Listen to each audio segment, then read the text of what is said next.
Hey folks, welcome back. In this video, we're going to talk about how you can make your own customized hatching brush that can be used to give your line work some texture.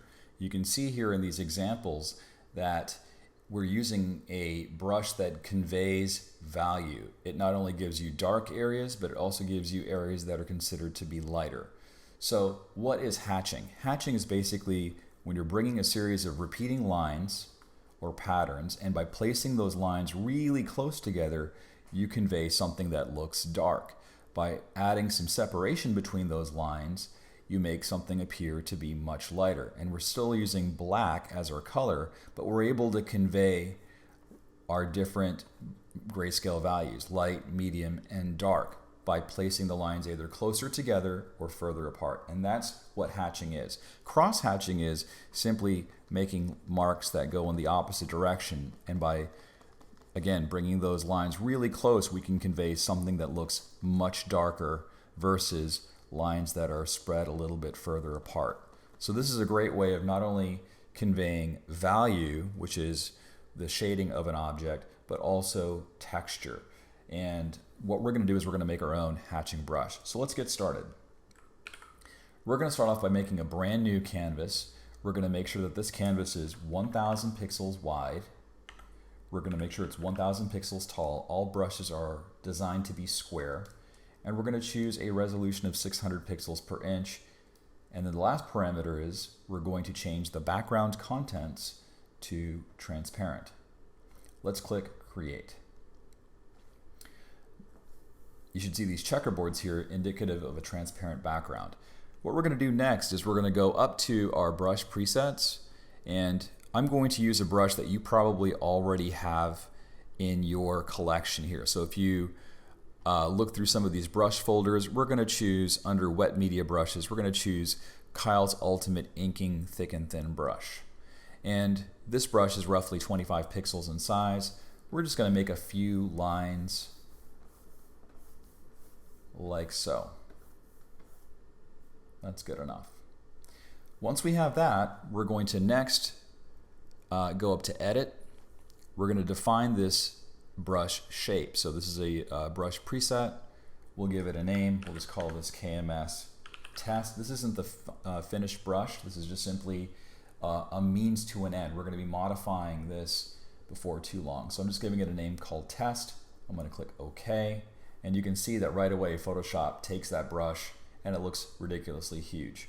So let's make a brand new canvas. I'm going to make this canvas 5100 pixels wide, 3300 pixels tall, 600 pixels per inch. Those numbers really, you don't have to follow those numbers, but that's typically the canvas size that I use when I'm doing these demos. And I'm going to click Create. Let's make a new layer so we're not accidentally painting over the white background layer. And you can see that this is what this brush will look like. It's kind of cool, right? As I make my lines, you're seeing that there are pockets or areas where we're seeing a little bit of white show through. So this gives already somewhat of a textured look. But the real nuts and bolts of this particular brush is we're going to modify its parameters.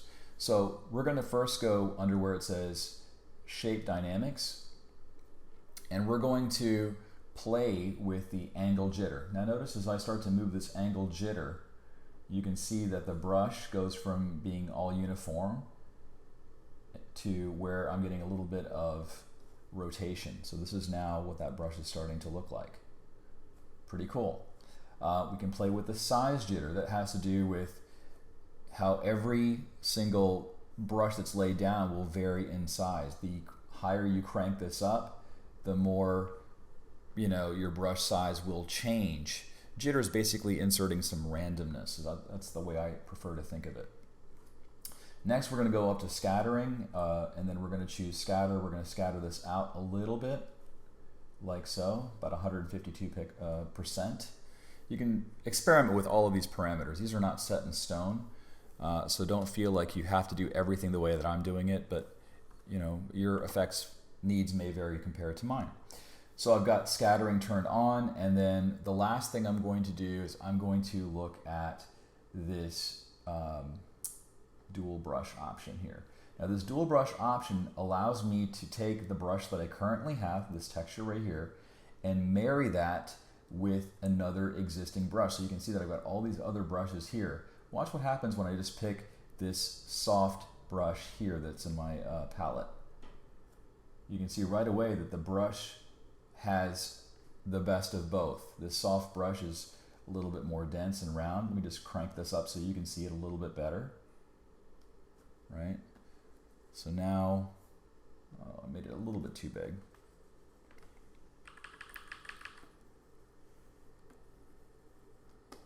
It's got this little bit of a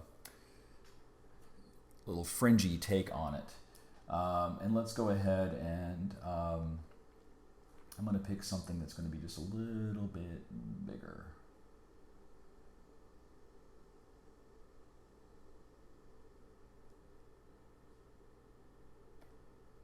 There we go. So these are just brushes that are of varying sizes. And now we've got this really nice brush that we can work with. Now this particular brush here, if you look in your panels, this is just simply a hard round brush that has a size of 188 pixels. So now I can use this brush, and you can see that when I increase the size of the brush, the hatching becomes bigger. And then when I decrease the size of the brush, it becomes much more concentrated. So now that we have these parameters defined, the next step is to save this brush out. And I prefer to save my brushes out as tool presets. And the reason for that is tool presets are things that I can easily access. They're much faster than going into the brushes panel. You can see that I have a ton of brushes here, and having to go down to a specific brush to select it would just be cumbersome. So instead, what I prefer to do is I prefer to go to the brush presets. These are the brushes that I actively use on a regular basis. So what I'm going to do next is I'm going to go to the gear menu, choose new tool preset, and I'm going to give this a name. I'll just call this KMS hatching. Awesome, because I've already got another brush that I've already called hatching, so I want to be able to differentiate it. And I can optionally choose the color. I typically don't include the color for my brushes because when I'm selecting it, maybe I have a specific color in mind, so I usually leave that setting off. So now that I've saved this brush, it shows up in my tool presets. So now what I can do is I can use this brush. Let's just get rid of all this rubbish that I've already made here, and I'll just show you how this can work just within a selection. I'm just going to make a box like this using the rectangular marquee tool. I'm just going to make something that looks like a set of stairs. I'm holding down the shift key to add to my selection, and I'm going to use this brush. Let's just make the brush just a little bit bigger, and we'll paint. And you can see that the texture that I'm getting here is not just uniform black.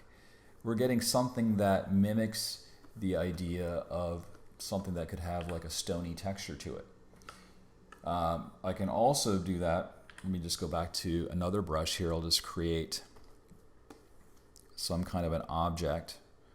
I'll create a few objects here, some basic volumetric shapes. And I'll use my magic wand tool.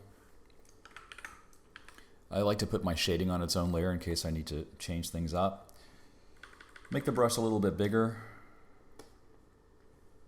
and then adjust the size accordingly if I want more density. But you can see that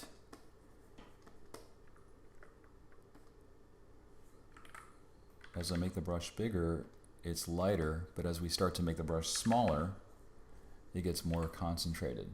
So this gives a really nice looking texture. Let me close the gap here. Actually, I'm feeling a little bit lazy, so I'll just use the polygon lasso tool. My biggest issue when I work is I don't really pay attention to closing gaps until I'm actually ready to color. So you can see right away that this gives a really nice textured feel. So it can be a really good brush to work with either as a fill for your inks or just to convey solid shapes. Like you can really create something relatively fast with a brush like this, right? It just looks like it's anchored, and it's just black and white. We're just introducing a little bit of hatching to convey some extra information about this particular object. So I hope you found this video to be of value. If you did, please give it a thumbs up so other folks can find it. And if you have any other requests or comments or feedback that you would like me to go ahead and provide for an upcoming video, just let me know. And if you haven't already subscribed, consider subscribing because you'll get more awesome tips and tricks just like this one. Talk to you soon.